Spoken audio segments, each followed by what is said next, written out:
네, 안녕하십니까. 유원태증권에서 경제분석을 담당하고 있는 정원일입니다.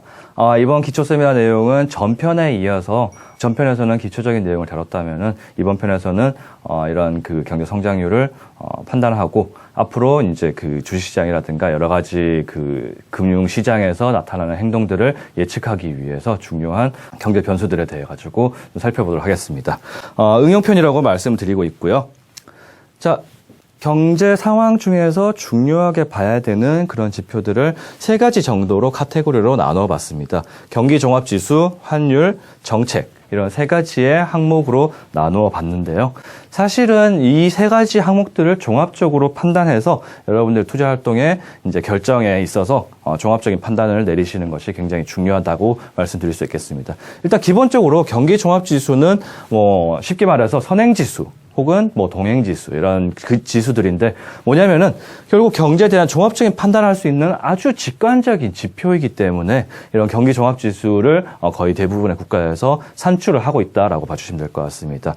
이러한 경기 동향을 살펴보는데 굉장히 유용한 경기 종합 지수를 해석하는 방법에 대해서 말씀드릴 거고요.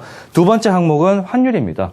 여러분들 주식 투자를 함에 있어서 기업의 실적과 연결되는 그런 중요한 크라이테리아 중에 그 항목 중에 하나로서 환율을 볼 수 있겠습니다. 기본적으로 환율이 높아진다면, 그러니까 원달러 환율이 상승한다면 물건을 수출하는 입장에서는 굉장히 수익을 많이 낼 수가 있겠습니다. 똑같은 물건을 팔아도 환율이 높아지면서 더 많은 이익이 발생할 가능성이 있다라고 정리할 수 있을 것 같은데, 이런 환율의 결정 요인에 대해서 말씀을 드리고 이 결정 요인들을 확인해서 앞으로 환율이 어떻게 움직일 것이다 라는 예측 방법까지 좀 언급해 드리도록 하겠습니다.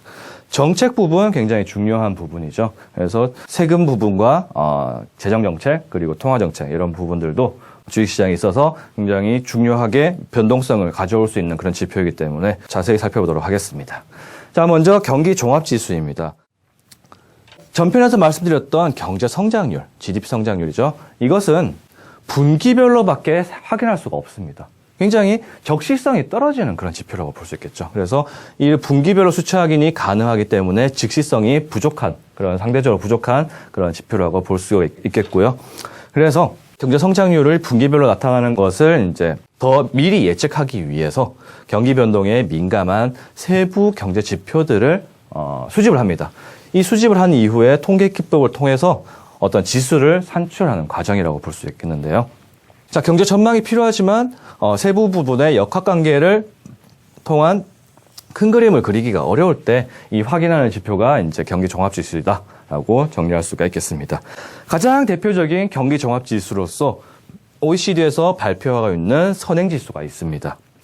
이를 통해서 국가별로 경제 성장에 대한 모멘텀, 방향성의 비교를 하기에 용이하다. 그리고 이런 그 선행 지수들이 상승 사이클인지 혹은 하락 사이클인지를 통해 가지고 향후에 발생할 경제 성장률의 둔화 혹은 상승을 예측할 수 있겠습니다.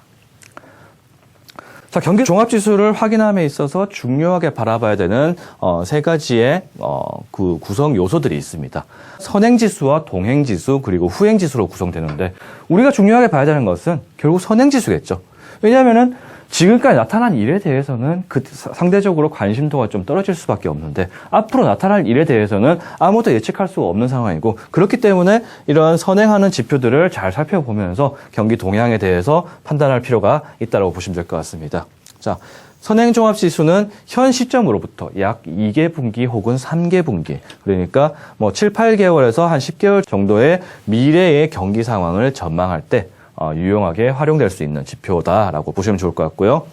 동행종합지수는 현재의 경기 변동과 흐름, 그러니까 지금 상황이 어떤가라는 정도를 파악하는 요소로 이해해 주시면 좋겠습니다. 자, 후행종합지수는 사실 좀 관심도가 많이 떨어진 지표이죠. 지금까지 이래왔고, 지금까지 좋았으니까 후행종합지수가 따라서 이제 좋아진다. 이런 식으로 해석할 수 있는데, 지난 성과에 대한 확인 차원에서 해석하는 것이다. 라고 정리를 할 수가 있겠습니다. 그래서 중요하게 바라봐야 되는 것이 선행지수인데요. 이러한 선행지수를 만들고 있는 몇 가지 지표들이 있습니다. 그래서 이러한 지표들을 통해서 결국 앞으로의 경기 상황을 예측할 수 있는 것이죠. 자, 우리가 많이 보고 있는 코스피 지수 같은 경우, 주가 지수 같은 경우도 이 선행지수에 포함되어 있습니다. 그러니까 지금 지수의 수준이 높아지고 있는 사이클이라면은 선행지수도 덩달아서 높아지고 이러한 부분들이 향후의 경제 성장률도 높여주는 기제이다라고 해석을 하시면 좋을 것 같습니다. 물론 금융시장에서 장단기 금리차 이런 부분들도 포함이 되고 있고요. 그리고 실물적인 지표로서 재고순환 지표라든가 혹은 수출의 물가 비율 이런 지표들도 유심히 살펴봐야 될 필요가 있는 지표이다라고 정리할 수가 있겠습니다. 자, 선행지수에 대해서 조금 더 자세히 말씀드리면은 앞으로의 방향성 진단을 할 때 기본적으로 가장 먼저 살펴봐야 되는 지표다라고 정리할 수 있겠는데요. 순환 변동치로 분석을 하는 것은 참고해 주시고요. 선행지수와 GDP 성장률 간의 관계 파악이 중요하다라고 말씀드렸는데, 자, 선행지수가 GDP 성장률을 잘 예측하지 못한다면 굳이 이런 지수를 볼 필요가 없겠죠. 그래서 확인해 봤습니다. 이 그림을 보시면요. 국내 총생산, 한국 GDP, 그리고 통계청의 선행지수. 이것을 같이 그려보자면 거의 한 반년에서 9개월 정도 선행해서 통계청 선행지수가 움직이는 것을 볼 수가 있습니다. 더 미리 어떤 선행지수가 방향성을 제시한 이후에 GDP 성장률도 똑같은 흐름을 가지고 오는 것으로 정리할 수 있겠는데요. 다만 2020년도부터 진행된 코로나19로 인해서 한국의 성장률은 굉장히 많이 떨어졌었죠. 사실 선행지수도 좀 소폭 낮아진 것은 맞습니다. 그렇지만 그 이후에 좀 빠른 속도로 반등을 하면서 이 성장률도 향후에 더 높아질 가능성을 제시를 해주고 있다는 것이죠. 그래서 이런 2020년도 상황을 조금 더 첨언해서 말씀드리면 선행지수의 상승이 필연적으로 경기의 화랑을 의미하지 않는다라고 정리할 수가 있겠습니다. 자, 지금 현재 상승하고 있는 선행지수와 같은 경우에는 앞서 말씀드렸던 이 세부 구성 요소 중에서 코스피 지수가 굉장히 많이 반영이 되어 있어요. 작년과 올해의 상황을 비교해 보면 올 연초부터 지수 상승폭이 굉장히 컸었던 것을 확인할 수가 있었는데 이런 부분들이 굉장히 많이 반영되면서 선행지수도 급등을 한 것을 볼 수가 있습니다. 그런데 실제로는 경기 펀더멘탈 지표들을 조금 더 자세히 볼 필요가 있는데 사실은 재고순환 지표라든가 수출입 물가 비율 같은 경우는 지금 상승하고 있는 모멘텀이 좀 둔화되고 있기 시작했습니다. 그래서 이런 부분들을 감안한다면 과연 필연적으로 향후의 GDP 성장률이 이렇게 올라갈 수 있을까라는 것에 대한 의문을 제시할 수가 있는 것이죠. 그래서 말씀드렸다시피 선행지수 구성 요소에 대한 추이를 필히 확인해야 될 필요가 있다라는 정도 언급할 수가 있겠습니다. OECD 선행지수, 아까 말씀드렸듯이 대표적으로 언급되고 있는 경기를 판단하는 지표라고 정리할 수 있겠는데요. OECD 가입국가, 남메이저 이코노미들에 대한 선행지수를 제공하고 있습니다. 기본적으로 소비, 생산, 경제 심리, 그리고 금융시장을 대변하는 지표들로 구성이 되어 있고요. 보통 6개에서 8개의 세부 지표들로 선행지수가 구성되어 있습니다. 장기 평균선이 100포인트인데요. 이 100포인트를 기준으로 해서 100포인트를 상회한다 그러면 화랑, 100포인트를 하회하면은 조금 부진한 그런 상황들이라고 정의를 하면 좋을 것 같습니다. 현재 추이를 잠깐 살펴보시면요. 2015년 이후부터 장기 평균선이 100포인트 수준이었습니다. 장기 평균선이 100포인트 수준이었는데 이번 코로나19로 인해서 급격하게 선행지수도 낮아졌다가 다시금 반등폭도 굉장히 큰 것을 확인할 수 있겠죠. 그래서 이게 없었다면 코로나19 없었다면 이 OECD 선행지수의 움직임은 이런 식으로 움직였을 가능성이 높습니다. 어찌되었건 지금 상황은 굉장히 낮은 수준에서 높은 수준으로 높아지고 있는, 올라가고 있는 그런 현상이다라고 볼 수 있겠고 이런 측면에서 볼 때 글로벌 경기 상황도 지금 회복 국면에 위치하고 있는 그런 과정이다라고 정리할 수 있겠습니다. 다만 한 가지 좀 우려되는 부분은 현재 수준에서의 OECD 선행지수가 99.88포인트를 기록하고 있습니다. 아까 장기 평균선이 100포인트라고 말씀드렸죠.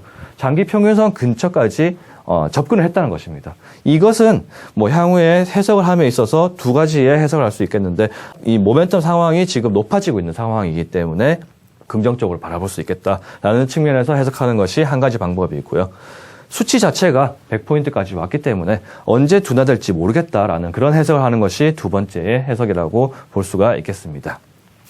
자, 국가별로 봤을 때 장기 추세를 상회하는 국가들이 지금 현재 이러한 국가들이 있고 나머지 대부분의 국가들은 장기 추세를 하회하는 그런 국면에 위치하고 있습니다. 참고해 보시면 좋을 것 같고요.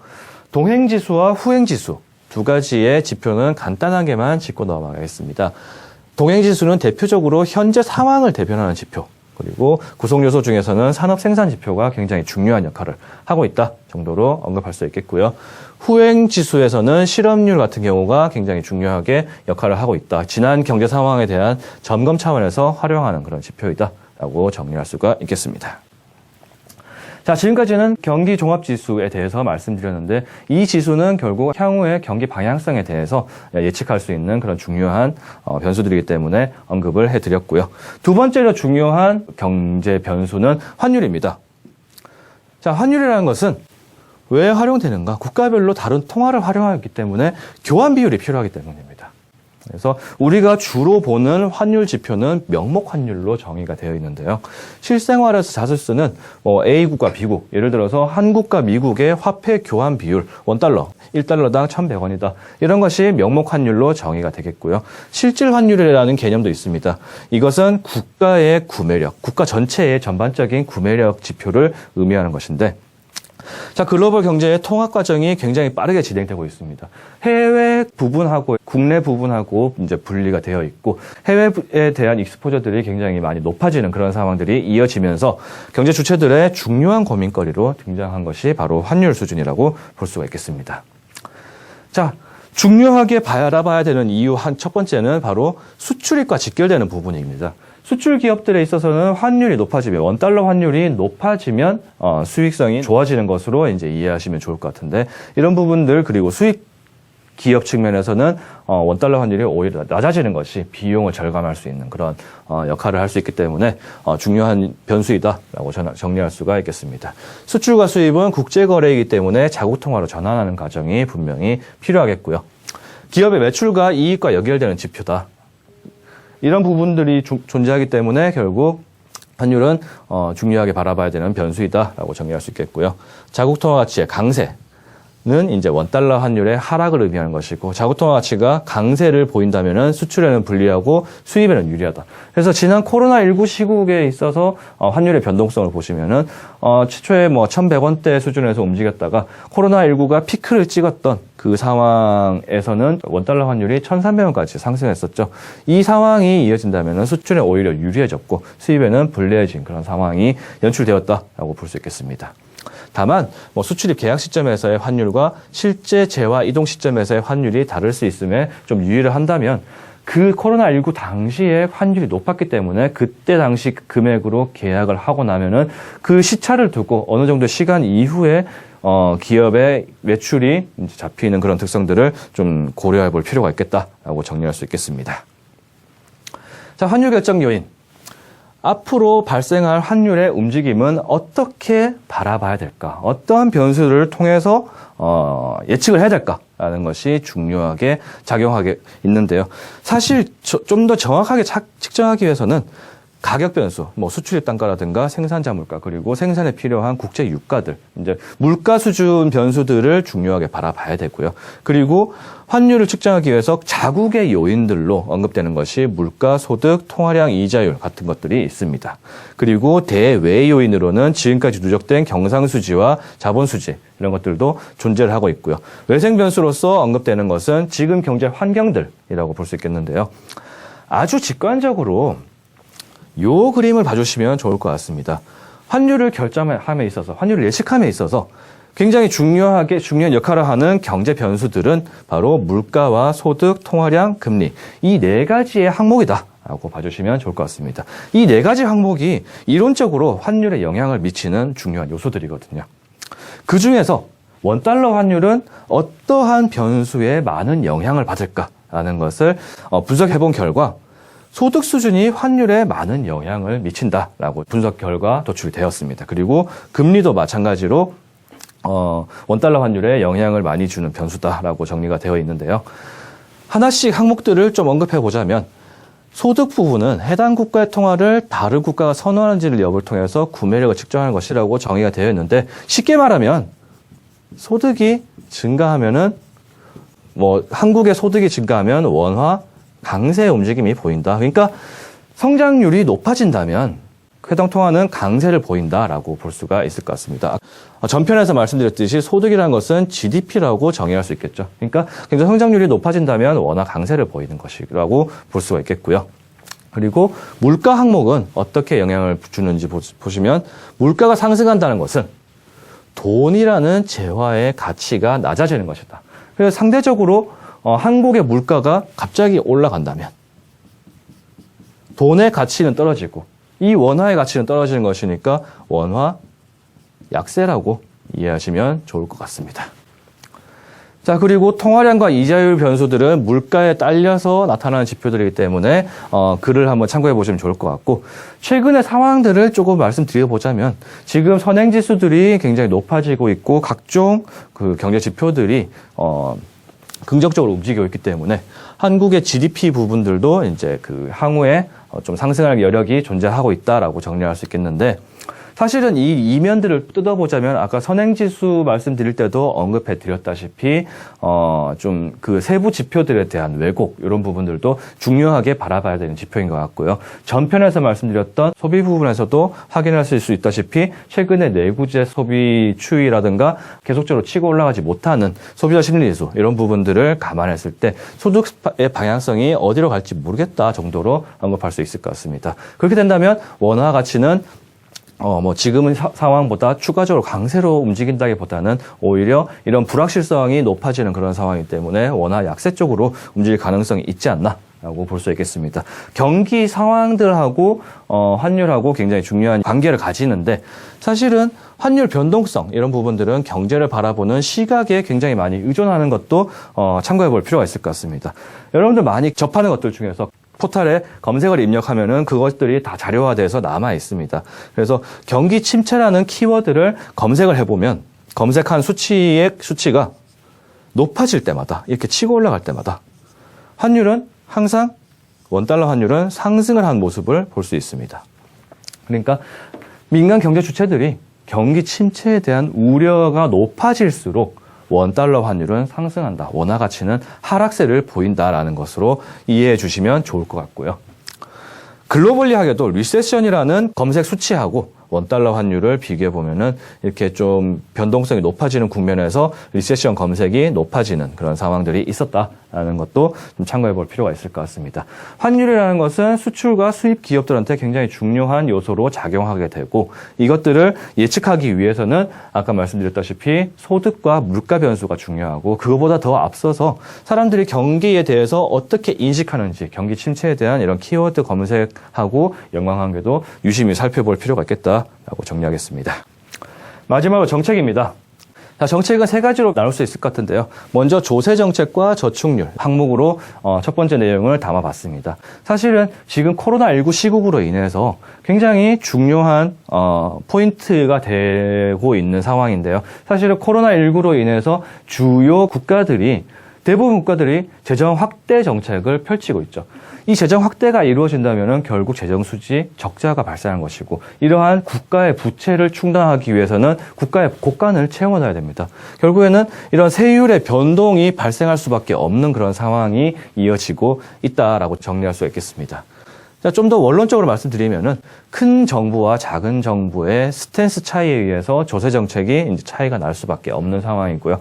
국가들이 이제 어떤 국가는 복지에 대한 신경을 더 많이 쓰고 있다, 혹은 좀 더 관심이 좀 적은 특징을 가지고 있다. 이런 특징에 의해서 조세 정책이 차이가 나는 것으로 볼 수 있겠고요.